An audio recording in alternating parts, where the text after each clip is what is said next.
नमस्कार साथियों, आपका स्वागत है आपके अपने यूट्यूब चैनल यूनिवर्सल कानपुर में। जैसा ही गाइस आप लोगों ने थंबनेल में देख ही लिया होगा कि यूपी स्कॉलरशिप 2022-23 स्टेटस देख के जानो किसका पैसा कब आएगा। अभी कल से आएगा पैसा। ऐसे कौन से स्टूडेंट्स हैं जिनका कल से पैसा आएगा? 15 मार्च तक आएगा पैसा और 31 मार्च तक आएगा पैसा। ऐसे कौन से स्टूडेंट्स हैं, कौन से स्टेटस वाले स्टूडेंट्स हैं जिनका पैसा 15 मार्च तक आएगा, जिनका पैसा 31 मार्च तक आएगा? सारा कुछ इस वीडियो पे कवर करेंगे और A to Z जो भी मतलब आपके क्वेरी हैं उनको भी रिजॉल्व करने का प्रयास करेंगे। तो स्टार्ट करते हैं अपनी वीडियो को। वीडियो में आगे बढ़ने से पहले आपसे एक छोटी सी रिक्वेस्ट है, अगर आप हमारे चैनल पे नए हैं तो चैनल को सब्सक्राइब करिएगा और बेल के आइकन को हिट करना ना भूलिएगा, ताकि आने वाली लेटेस्ट वीडियो आप तक सबसे पहले पहुंच सके।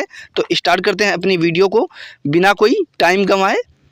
देखो, जो फर्स्ट नंबर पहले आपको मैं दिखा देता हूँ कि कुछ फॉर्म दिसंबर में वेरीफाई हुए थे, ठीक है ना। तो देखो, जैसे कि ये फॉर्म है, इनका फॉर्म 18 दिसंबर को वेरीफाई हो गया था, लेकिन इनको भी अभी तक कोई भी स्कॉलरशिप नहीं मिल पाई है। ना ही तो इनके स्टेटस में कुछ ऐसा शो हो रहा है कि इनको ना मिल पाए, लेकिन इनको अभी तक स्कॉलरशिप नहीं दी गई है। ऐसे बहुत सारे स्टेटस हैं, ठीक है ना। अब बात करें कि कुछ ऐसे स्टेटस हैं जिनका कल की डेट में भी फॉर्म रिजेक्ट हुआ है, तो आपको बात करेंगे इस पे भी। और बात करेंगे कि कुछ स्टूडेंट्स का UID never enable for DVT की प्रॉब्लम थी, rejected by district scholarship committee हो गया है।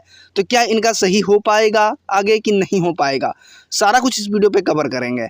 और जो कई सारे कमेंट हैं, देखो इनका 7 मार्च को वेरीफाई हुआ था, इनकी स्कॉलरशिप कब तक आ पाएगी, ठीक है। तो अब बात कर लेते हैं पहले जो पहला हमारा स्टेटस था 18/12/2022 वाला, ठीक है ना। जो 2022 में इनका हुआ था वेरीफाइड, लेकिन अभी तक स्कॉलरशिप नहीं आई। देखो, अगर ये SC कैटेगरी से बिलोंग कर रहे होंगे तो चांसेस हैं कि इनका आने की उम्मीदें थी, लेकिन हो सकता है इनका अदर किसी कैटेगरी से बिलोंग कर रहे हों, इस वजह से इनकी स्कॉलरशिप नहीं भेजी गई। देखो, अगर OBC हो, जनरल हो या EWS हो, कोई भी हो, इनकी स्कॉलरशिप अभी थोड़ा देरी से भेजी जा रही है। और बात करें कि इन लोगों की स्कॉलरशिप आ पाएगी कि नहीं आ पाएगी, जो दिसंबर में जिनका वेरीफाई हुआ था उनका कब तक आएगा, तो देखो बात करें कि 11 तारीख, 12, 13, 14 तारीख तक ये लगातार स्कॉलरशिप आने वाली है इसमें, ठीक है ना। इन 4 दिनों में लगातार स्कॉलरशिप आएगी। और बात करें कि कुछ जो बचे हुए जो 20 तारीख से जो स्टूडेंट्स बाद में वेरीफाई हुए थे, जिनका दिसंबर में वेरीफाई हो गया था, अभी तक स्कॉलरशिप नहीं मिल पाई है, तो उनको चांसेस हैं कि 11, 12, 13 और 14 के बीच में स्कॉलरशिप उनके अकाउंट में क्रेडिट हो जाए। मे बी आप चेकआउट करते रहना, 11, 12, 13, 14 ये 4 दिन जो हैं, इनको स्कॉलरशिप के रेयर ऑफ केसेस पे मोस्ट प्रोबेबिलिटी है कि स्कॉलरशिप इनके अकाउंट में क्रेडिट कर दी जाए, ठीक है ना। अब बात कर लेते हैं कि जो इस टाइप के स्टूडेंट्स हैं जिनका रिजेक्ट हो गया है। देखो, bank name and IFSC code are not relate to each other. अगर देखो इस प्रकार के अगर कैंडिडेट रहे होंगे तो मैं 100% गारंटी देता हूँ, 100% गारंटी देता हूँ कि इनका फॉर्म में करेक्शन जरूर आया रहा होगा, क्योंकि मेरे पास में भी ऐसे 4 से 5 फॉर्म रहे होंगे जिनका करेक्शन इसी टाइप से आया था। Bank name and IFSC code are not relate to each other. जैसे कि मान लेते हैं ग्रामीण बैंक का, जैसे कि इनका बैंक है, ठीक है ना, ग्रामीण बैंक, ठीक है, बड़ौदा ग्रामीण बैंक है, और इनका IFSC BARB 0 BU PG BX जैसे कि होता है बड़ौदा ग्रामीण बैंक का, समथिंग सभी जगहों पर यही चलता है, ठीक है ना। अब इन्होंने BARB 0 की जगह O कर दिया। अगर ऐसे कुछ प्रॉब्लम हो गई तो वो बैंक से एक दूसरे से रिलेट नहीं कर पाएगा। इसी केसेस में इनका यही शो होता है, ठीक है ना। तो जो हमारे केसेस में थे तो यही प्रॉब्लम शो हो रही थी, तो उनका भी फॉर्म में करेक्शन आया था, ठीक है। और जैसा कि मैं DW ऑफिस बाद में गया भी था, तो उन्होंने यही बात बताई थी कि अगर जैसे कि BARB 0 की जगह O हो गया, उससे हमारा जो डाटा है, जो भी हमारा सॉफ्टवेयर है, उसको रिलेट नहीं कर पाता है। और जैसे रिलेट नहीं कर पाता है तो मैं अपने हाथ से नहीं ये बैक करता हूँ बैंक वाली प्रॉब्लम, ये सब सिस्टम सॉफ्टवेयर से ही हो जाता है। जैसे ही सॉफ्टवेयर नहीं अगर कैप्चर कर पाता है, तुरंत उसको रिजेक्ट करके मतलब वापस कर देता है फॉर्म को। और जैसे एक सस्पेक्ट लिस्ट आई हुई थी, सस्पेक्ट डाटा आया हुआ था या करेक्शन विंडो ओपन हुआ था जब, तभी आपका हो जाना चाहिए था। करेक्शन विंडो में सभी के ओपन हुए थे, लेकिन आपने उतने टाइम स्टेटस देखा नहीं होगा, यही प्रॉब्लम इनके साथ में हुई होगी। ठीक है ना। वो फॉर्म देखते हैं, वो उसको अभी तक पेंडिंग में पड़ा हुआ है, जिसको मैंने करेक्शन किए थे 4 से 5 किए थे, लेकिन अभी तक कुछ भी ना ही तो उनका वेरीफाइड हुआ है, ना ही तो उनका रिजेक्ट हुआ है। अब उनको देखते हैं, कल की डेट पे पता चलेगा, जो नेक्स्ट वीडियो आने वाली है उसमें पता चलेगा आपको कि क्या हुआ उस फॉर्म में। ठीक है ना। सानूपाल नाम से एक फॉर्म था हमारे पास में, ठीक है। Rejected by bank and IFSC code are not related to each other. देखो, अगर इनको अगर सही करवाना है तो अपने DWO ऑफिस जाना पड़ेगा और इनको सारे डॉक्यूमेंट्स दिखाने पड़ेंगे, तभी इनका ये सही हो सकता है। सारे डॉक्यूमेंट दिखाने के बाद में उनसे रिक्वेस्ट करनी पड़ेगी। अगर वो मान जाते हैं तो मोस्ट ऑफ प्रोबेबिलिटी है कि आपके 60 से 60 to 70% चांसेस हैं कि आपका फॉर्म सही हो जाए। समझ में आ गया? इतनी बात तो आपको समझ में आ चुकी होगी। ठीक है। अब कुछ जो और स्टेटस हैं, जैसे कि इनका ये शो कर रहा है UID never enable for DBT। तो अब ये बात तो हम भी जानते हैं कि इनके साथ में ये गलत हुआ है। UID never enable for DBT, अगर इस टाइप की प्रॉब्लम शो हो रही है तो हम ऐसे बहुत सारे हम फॉर्म दिखा सकते हैं, बहुत सारे स्टेटस दिखा सकते हैं कि created by based bank account के द्वारा भी मतलब किया गया है फॉर्म वेरीफाई, और बैंक वेरीफाई कर चुकी है। ऐसा नहीं है कि बैंक नहीं वेरीफाई करती है, मतलब अकाउंट बेस से भी वेरीफाई फॉर्म हो रहे हैं। तो आपको ये इनको नहीं करना चाहिए था कि मतलब UID नेवर DBT, ये तो मतलब इनका सरासर गलत तरीका है। या तो फिर उनके सभी के फॉर्म रिजेक्ट किए जाते जिनके पहले वेरीफाइड हुए हैं। मैं आपको दिखाऊंगा नेक्स्ट वीडियो पे, ऐसे कई फॉर्म हैं जिनका UID never enable for DBT की प्रॉब्लम शो हो रही थी और फॉर्म वेरीफाइड है। ठीक है ना। तो ये 2-3 मार्च की बात कर रहे हैं, अभी की बात कर रहे हैं, अभी फॉर्म वेरीफाई हुए हैं इस टाइप के। तो इनको करने की क्या ज़रूरत है? देखो, ये अपना NPCI करवा लिए थे पहले ही, तो ये जब जनवरी में 20 जनवरी तक इन्होंने NPCI करवा रखा था। देखो, जैसे कि इन्होंने ये देखो स्क्रीनशॉट भी भेजा था, 20 जनवरी तक इनका हो गया था। देखो यहाँ 20 जनवरी दिखाई पड़ रहा है, 20 जनवरी को स्टेटस उन्होंने चेक किया था, इनका NPCI मैपिंग था। तो इनको अब क्या प्रॉब्लम है कि जो मतलब इनका फॉर्म रिजेक्ट कर दिया गया है। देखो, ओवरऑल बात करें तो इनको रिजेक्ट करने का एक तरीका भी मिल गया है कि इनका ये प्रॉब्लम था, इस वजह से रिजेक्ट कर दिया गया है, लेकिन ऐसा नहीं होना चाहिए था। इनके साथ में कुछ ना कुछ तो गलत हुआ है। अब ये जाकर के करेंगे क्या कि ये जाकर के सीधे अपने DWO ऑफिस जाएंगे, वहाँ से 60 से 70% चांसेस हैं कि इनका फॉर्म सही कर दिया जाए। अपनी जो बातें हैं रखेंगे, अपना पक्ष रखेंगे, तो इनके चांसेस हैं कि इनका फॉर्म वेरीफाई हो जाए। ठीक है। अब बात करते हैं, जैसे कि इनका 7 तारीख की डेट पे इनका फॉर्म वेरीफाई हुआ है, 7 मार्च के। देखो, इनका फॉर्म वेरीफाई कर दिया गया, किसी प्रकार की किसी भी मतलब प्रकार की समस्या नहीं है इनकी इसमें। ठीक है।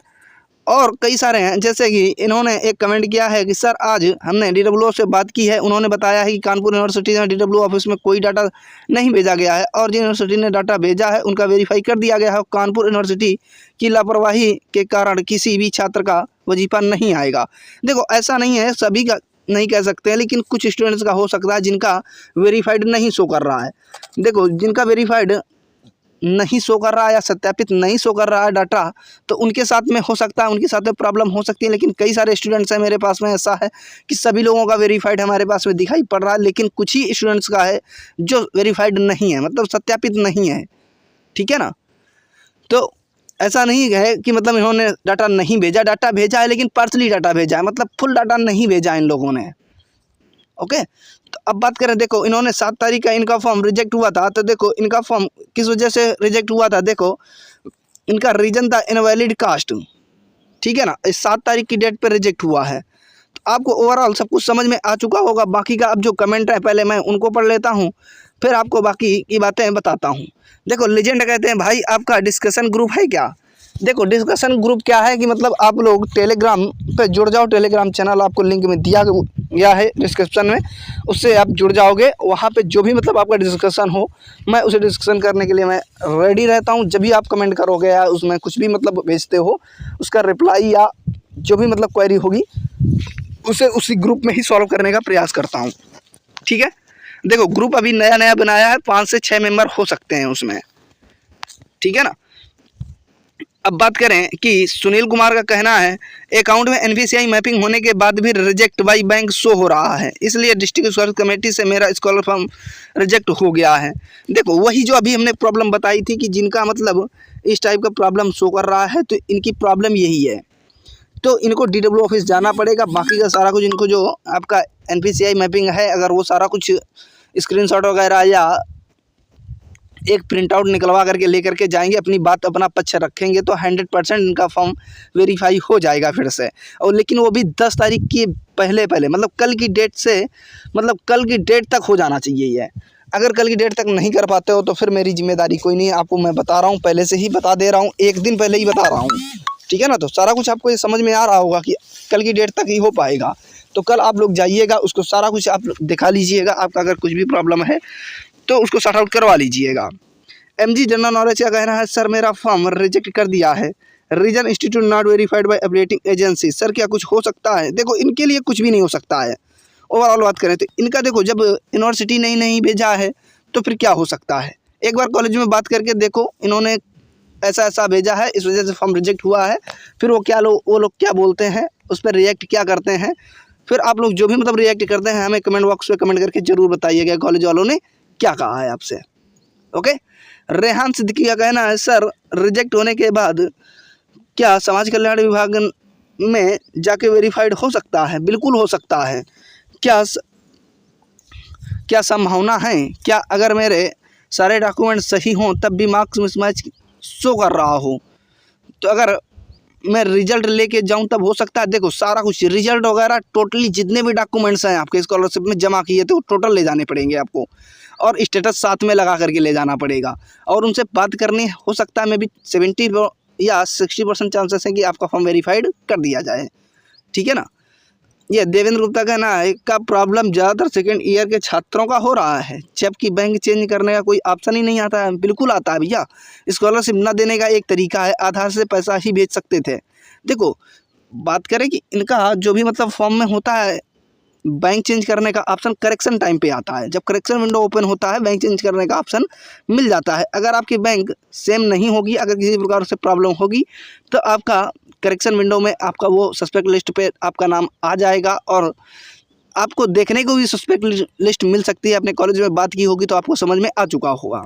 आई होप सारे आपके डाउट जितने भी थे कवर हो चुके होंगे। बात करें कि कल से पैसा किन लोगों का आएगा, जिन्होंने दिसंबर से फॉर्म को वेरीफाई करा रखा है उनका आएगा 15 मार्च तक। किन लोगों का आएगा? देखो 11 से लेकर के 15 मार्च तक इतने लोगों का आ जाएगा, जनवरी तक वालों का।